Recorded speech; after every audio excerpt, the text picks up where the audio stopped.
अस्सलाम वालेकुम एवरीवन। तो हमने स्टार्ट किया हुआ था लिवर पैथोलॉजी, तो उसमें हमने जॉन्डिस कर लिया है, हेपेटाइटिस कर लिया है, तो इसके बाद अल्कोहलिक रिलेटेड लिवर डिजीज़ आ जाती है। ठीक है, इसमें क्या होता है कि इसमें भी हेपेटिक पेरेन्काइमा का डैमेज हो जाता है, लेकिन ये अल्कोहल की वजह से होता है। ठीक है, अल्कोहल की वजह से होता है। तो इसमें most common cause of liver disease in the west में होता है। इसमें क्या होता है, हेपेटोसाइट्स में फ़ैट अकमुलेट होने लग जाती है, उसकी वजह से जो लिवर होता है ना बहुत ज़्यादा हैवी और ग्रीसी हो जाता है। ठीक है, और अगर हम अल्कोहल लेना छोड़ दें तो ठीक हो जाता है। ठीक है, अब अल्कोहलिक हेपेटाइटिस होता क्यों है? अब इसकी केमिकल इंजरी होती है बेसिकली किसको, हेपेटोसाइट्स को होती है ड्रिंकिंग की वजह से है। ठीक है, अल्कोहल का मेटाबोलाइट जो होता है ना एसिटाल्डिहाइड, उसकी वजह से डैमेज होता है हमारे लिवर हेपेटोसाइट्स को। इसमें होता क्या है कि ना, इसमें हेपेटोसाइट्स स्वेल कर जाते हैं। ठीक है, उसमें मैलरी बॉडीज़ बनने लग जाती है। मैलरी बॉडीज़ क्या होता है कि साइटोकैरोटीन फिलामेंट्स जब डैमेज हो जाते हैं ना, तो ख़ास किस्म की बॉडीज़ बनती है जिसको हम कहते हैं मैलरी बॉडीज़। ठीक है, उसके बाद अलावा नेक्रोसिस हो जाती है और इंक्यूर्ड इन्फ्लेमेशन हो जाती है। ठीक है, इसमें पेशेंट प्रेजेंट कैसे करेगा, पेनफुल हेप्टोमेगैली हो जाएगी। ठीक है, इसके अलावा लिवर एंजाइम्स एलिवेट कर जाएंगे। इसमें ना AST का लेवल ALT से ज़्यादा होता है। हेपेटाइटिस में ALT का लेवल AST से ज़्यादा होता है, लेकिन इसमें AST का लेवल ALT से ज़्यादा होता है और अल्टीमेटली डेथ हो जाती है। इसके बाद कॉम्प्लिकेशन में लॉन्ग टर्म अगर chronic alcohol induced liver damage है ना, तो सिरोसिस होती है 10 to 20% केसेस में। इसके बाद आगे बात करते हैं non alcoholic fatty liver disease की। अल्कोहल की वजह से होता है, ये ओबेसिटी की वजह से होता है। ठीक है, इसमें फैटी चेंज आती है, इसमें हेपेटाइटिस हो जाता है और सिरोसिस हो जाता है। ठीक है, होता क्या है, फैटी पहले फैट से डिपोजिशन स्टार्ट हो जाती है, फिर हेपेटाइटिस हो जाता है और सिरोसिस हो जाता है। इसमें भी ALT का लेवल ज़्यादा होता है AST से। ठीक है, अल्कोहलिक में AST का लेवल ज़्यादा था ALT से। आगे हमारे पास है क्रोमेटोसिस। ठीक है, इसमें क्या होता है, दो डिफरेंट टर्म्स है, एक होती है हीमोसिड्रोसिस और एक होती है हीमोक्रोमेटोसिस। ठीक है, हमारे टिश्यूज़ में एक्सेस आयरन डेपोजिशन को हम कहते हैं हीमोसिड्रोसिस, और अगर उसकी वजह से जो ऑर्गन को डैमेज हो रहा है उसको हम कहते हैं हीमोक्रोमेटोसिस। ठीक है, अब ये डैमेज होता क्यों है? फ्री रेडिकल्स की वजह से होता है। ठीक है, इस सारे प्रोसेस में ना फ्री रेडिकल्स जनरेट होते हैं। वो जाके फ्री रेडिकल्स जब भी जनरेट होंगे तो हमारे सेल मेम्ब्रेन को डैमेज करेंगे और अल्टीमेटली टिश्यू डैमेज हो जाता है। ठीक है, अब इसकी दो टाइप्स होती हैं, प्राइमरी होती है हीमेटोक्रोमेटोसिस होती है। ठीक है, और सेकेंडरी होती है। जो प्राइमरी होती है वो क्यों होती है? अच्छा, ये होती है ऑटोसोमल रिसेसिव डिफेक्ट की वजह से है। ठीक है, अब अगर आयरन अब्जॉर्ब नहीं ना हो रही है, आयरन की अब्जॉर्प्शन में कोई डिफेक्ट है, तो उसको कहते हैं प्राइमरी। ठीक है, और अगर ट्रांसफ्यूजन बहुत ज़्यादा ब्लड ट्रांसफ्यूजन करवाई गई है, क्रोनिक ट्रांसफ्यूजन कराते हैं बहुत सी डिजीज़ में, तो उसकी वजह से जो आयरन डेपोजिशन होती है ना, उसको हम कहते हैं सेकेंडरी। ये दिखाया हुआ है इसमें फैटी लिवर दिखाया हुआ है, फैटी डेपोजिशन हुई है, ये सारे फैट्स के सेल हैं। ठीक है, इसके बाद ये फैटी लिवर इस तरह का हेप्टोमेगैली हो जाती है। ठीक है, ये हेप्टोमेगैली हुई हुई है सारी। इसके बाद नेक्स्ट ये मैलरी बॉडीज़ दिखाई हुई हैं इन्होंने, दिस इज़ मैलरी बॉडीज़। तो नेक्स्ट बात करते हैं हम प्राइमरी हीमेटोक्रोमेटोसिस की। ठीक है, प्राइमरी हीमेटोक्रोमेटोसिस होती किस वजह से? एक जीन होती है जिसको हम कहते हैं HFE जीन। इसने क्या करना होता है, HFE जीन, इसमें भी एक कैटेगरी है C282Y। ठीक है, इस जीन में क्या होता है, म्यूटेशन हो जाती है। उसकी वजह म्यूटेशन होती है कहाँ पे है, 282 एमाइनो एसिड में ना, साइटिसिन की जगह पर टायरोसिन आ जाता है। ठीक है, उसकी वजह से म्यूटेशन हो जाती है। अब इस जो HFE जीन है ना, इसने क्या करना होता है, हमारे होता है हेप्सिडिन बनानी होती है। हेप्सिडिन का क्या काम है कि हेप्सिडिन जो होती है ना, हमारी अब्जॉर्प्शन, आयरन अब्जॉर्प्शन को कम करती है। ठीक है, जब हेप्सिडिन नहीं होगी तो हमारी अब्जॉर्प्शन नहीं होगी। ठीक है, तो उसकी वजह से टिश्यू डेपोजिशन स्टार्ट हो जाएगी हमारी आयरन की। पेशेंट प्रेजेंट कैसे करेगा? पेशेंट प्रेजेंट करेगा लेट एडल्टहुड में। उसमें होता क्या है, इसमें क्लासिक ट्रायड बन जाता है। उसमें क्या होता है, इस क्लासिक ट्रायड को हम BSc से याद कर सकते हैं। ब्रॉन्ज स्किन हो जाती है। ठीक है, सिरोसिस हो जाता है और सेकेंडरी डायबिटीज़ मिलाइटिस हो जाता है। ठीक है, इसके अलावा इसमें डायलेटेड कार्डियो मायोपैथी हो जाती है। हार्ट में जब डिपॉजिट हो जाएगी तो उसकी वजह से दिल बड़ा हो जाएगा। ठीक है, कार्डिक एरिथमियाज हो जाएंगे, और जब हमारे गुनेड्स में डेपोजिशन स्टार्ट हो जाएगी तो टेस्टिकुलर एट्रोफी हो जाएगी, उसकी वजह से गनेडल डिसफंक्शन हो जाएगा। ठीक है, अब देख लेते हैं हम लैब डायग्नोसिस में हमें ना सीरम में आयरन का लेवल ज़्यादा मिलता है। ठीक है। अब सीरम में आयरन का लेवल जब ज़्यादा होगा तो फेरेटिन का लेवल भी ज़्यादा हो जाएगा, क्योंकि फेरेटिन ने ना आयरन को स्टोर करना है। ठीक है, अब आयरन ज़्यादा तो स्टोर करने के लिए फेरेटिन भी ज़्यादा होगी। और एक होती है हमारे पास ट्रांसफेरिन। ठीक है, ट्रांसफेरिन क्या होती है? ट्रांसफेरिन ना ब्लड में लेकर जाती है। ट्रांसफेरिन ब्लड में ट्रांसपोर्ट करने, आयरन को ट्रांसपोर्ट करने के लिए होती है। ठीक है, तो उसकी सेचुरेशन भी ज़्यादा हो जाएगी। ठीक है, इतनी ज़्यादा जब वो ब्लड में लेकर नहीं जा सकता। इसके अलावा टोटल आयरन बाइंडिंग कैपेसिटी, जब बहुत ज़्यादा आयरन है तो उसकी बाइंड करने, फेरेटिन के साथ बाइंड करने की कैपेसिटी बहुत कम हो जाएगी, क्योंकि है ही बहुत ज़्यादा। ठीक है, इस तरह क्या होता है, सीरम में आयरन का लेवल ज़्यादा हो गया, उसकी वजह से फेरेटिन ज़्यादा हो गई। ठीक है, सैचुरेशन भी ज़्यादा हो गई है, लेकिन टोटल आयरन बाइंडिंग की कैपेसिटी कम हो गई है। इसके अलावा लिवर बायोप्सी कराएंगे तो हमें क्या मिलेगा? हमें हेपेटोसाइट्स में हमें ब्राउन पिगमेंट मिलेगा। अब एक होता है ल्यूकोफिस्किन, वो भी ब्राउन पिगमेंट होता है। ठीक है, तो हमें कैसे पता चलेगा कि ये ब्राउन पिगमेंट हमारे पास आयरन डेपोजिशन की वजह से है या ल्यूकोफिस्किन की वजह से है? तो उसके लिए हम प्रोस्टियन ब्लू स्टेन डालेंगे। ठीक है, अगर तो आयरन है तो ब्लू हो जाएगा। ठीक है, इसमें क्या होता है, अल्टीमेटली हेपेटोसेलुलर कार्सिनोमा हो जाता है। ट्रीटमेंट में क्या होता है, फ्लेबोटमी करते हैं। इसमें हम वेनिपंक्चर करते हैं और ब्लड को, आरबीसीज वगैरह को निकालते हैं ताकि आयरन का लेवल कम हो। नेक्स्ट आ जाता है विल्सन डिजीज़। विल्सन डिजीज़ में क्या होता है कि इसमें ये भी ऑटोसोमल रिसेसिव डिफेक्ट है। इसमें किस जीन में डिफेक्ट होता है? ATP7B में। अब इस जीन में क्या करना होता है कि एटीपी, इसमें हमारे पास हेपेटोसाइट्स हमें कॉपर ट्रांसपोर्ट होती है एटीपी की वजह से। ठीक है, अब ये जब जीन डिफेक्ट है तो कॉपर की ट्रांसपोर्ट नहीं होगी। जब कॉपर की ट्रांसपोर्ट नहीं होगी तो कॉपर बाइल में नहीं जाएगी। इसके अलावा सेलुलोप्लाज्मिन के साथ बाइंड नहीं हो पाएगी। बाइल में नहीं जा रही, सेलुलोप्लाज्मिन में नहीं जा रही, तो उसके फिर कहाँ जाएगी? तो फिर जाएगी हेपेटोसाइट्स में कम्युलेट होने लग जाती है। जो बाकी बच जाती है वो सीरम में लीक आउट हो जाती है। इसके अलावा टिश्यूज़ में डिपॉजिट हो जाती है।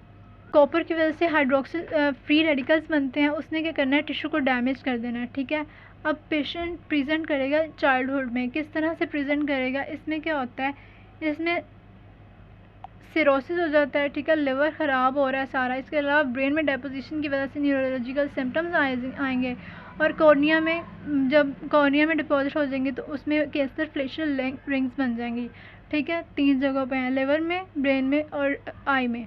ठीक है, न्यूरोलॉजिकल मैनिफेस्टेशन में क्या होता है, बिहेवियरल चेंजेस आ रही हैं, डिमेंशिया हो रहा है, कोरिया हो रहा है। कोरिया क्या है? अनकंट्रोल मूवमेंट्स कहते हैं। ठीक है, और पार्किंसन सिम्टम्स आ जाते हैं क्योंकि हमारे बेसल गैंग्लिया में कॉपर डिपॉजिट होने लग गया है। इसके बाद लैब डायग्नोसिस हम देखते हैं तो उसमें क्या होता है कि यूरिन में कॉपर जा रहा है। ठीक है, यूरिन में कॉपर ज़्यादा हो गया है। इसके अलावा लिवर बायोप्सी कराएंगे तो लिवर में भी हमें ज़्यादा मिलेगा क्योंकि लिवर में अकम्युलेट हो रहा था। लेकिन सीरम सेलुलोप्लाज्मिन का लेवल कम हो गया क्योंकि सेलुलोप्लाज्मिन के साथ बाइंड नहीं कर रही है। ठीक है ना, इनकॉर्पोरेट नहीं हो रही है। इसमें भी रिस्क बढ़ जाता है, हेपेटोसेलुलर कार्सिनोमा हो जाता है। इसमें क्या करते हैं कि हम ट्रीटमेंट के तौर पे ना कॉपर चिलेटर्स देते हैं। उस चिलेटर्स में डी पेंसिलामीन है। ठीक है, नेक्स्ट हम बात करते हैं प्राइमरी बिलियरी सिरोसिस की।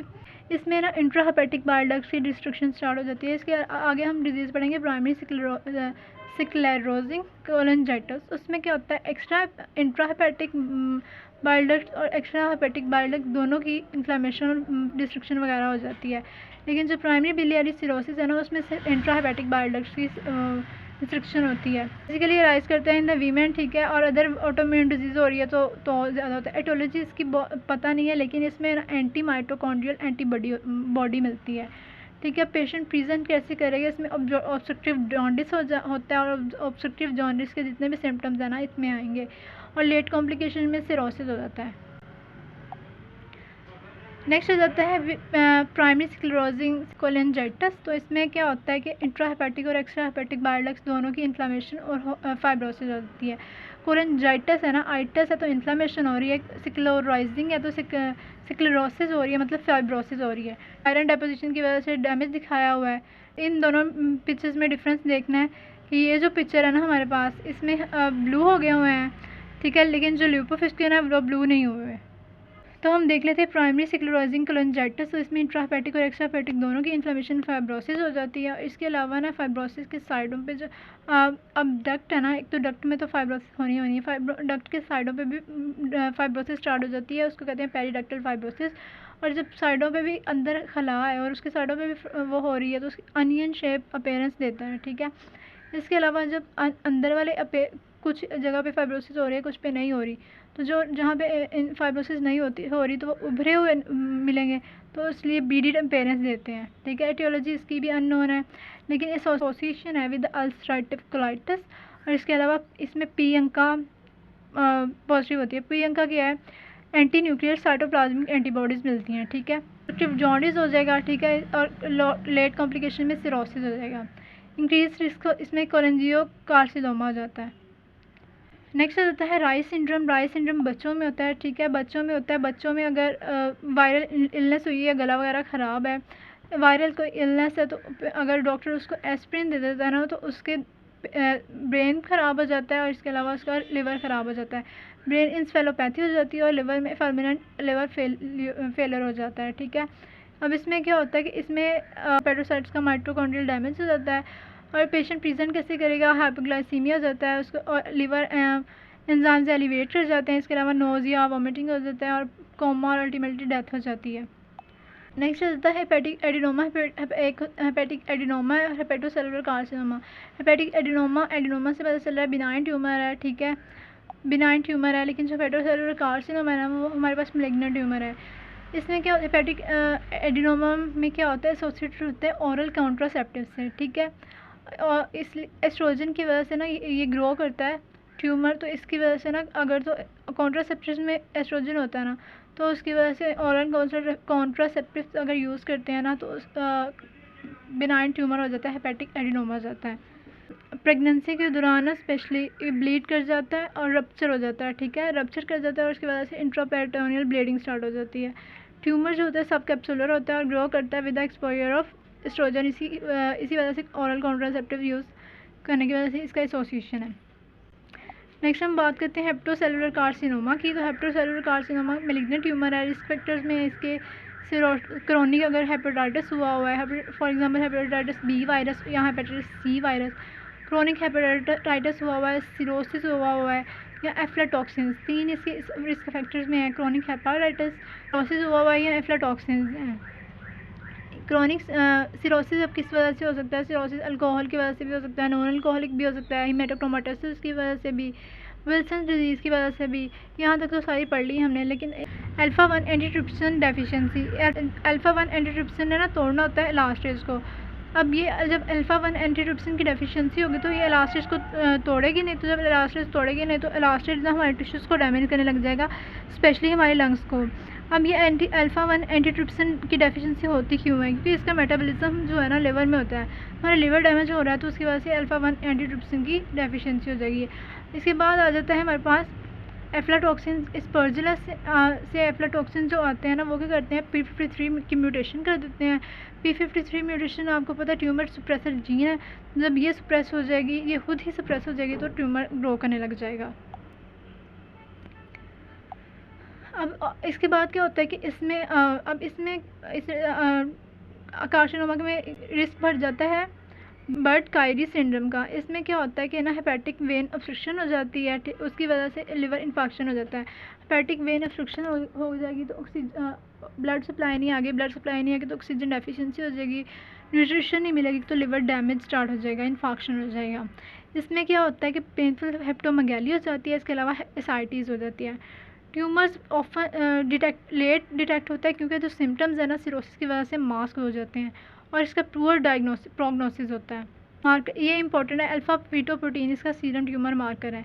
नेक्स्ट हम बात करते हैं metastasis to liver. Metastasis to liver का क्या मतलब है कि अगर हमारे पास ना कहीं और ट्यूमर था, वो मेटास्टेसिस की वजह से लिवर तक उसने डैमेज कर दिया। अब कहाँ कहाँ हो सकता है, कोलोन में हो सकता है, पैंक्रियाज में हो सकता है, लंग में हो सकता है, हमारे पास ब्रेस्ट कार्सिनोमास हो सकते हैं, ठीक है, जो लीवर को डैमेज कर सकते हैं। ये हम लंग पीसीबी से कर सकते हैं। Lung, L for lung, P pancreas, C for colon, B for breast, ठीक है। इसमें क्या होता है कि लिवर में मल्टीपल नोड्यूल्स बन जाती हैं। क्लिनिकली पेशेंट प्रेजेंट कैसे करेगा, इसका हेप्टोमेगाली हो जाएगी और नोड्यूल्स बनी हुई होंगी। नीचे ये अनियन फाइब्रोसिस हो जाती है, मैंने आपको बताया था प्राइमरी स्क्लेरोसिंग कोलिंजाइटिस में अनियन फाइब्रोसिस हो जाती है। ठीक है। ये सेंटर में ट्यूब्यूल है, उसके साइड पे फाइब्रोसिस हुई हुई है। इसके अलावा ये मेटास्टेटिक कार्सिनोमाज है जिसमें हम इतना बड़ा हमारे पास लिवर हुआ है और उसके अंदर जगह जगह पे हमारे पास नड्यूल्स बनी हुई हैं। ठीक है। This is all about the liver pathology. Thank you.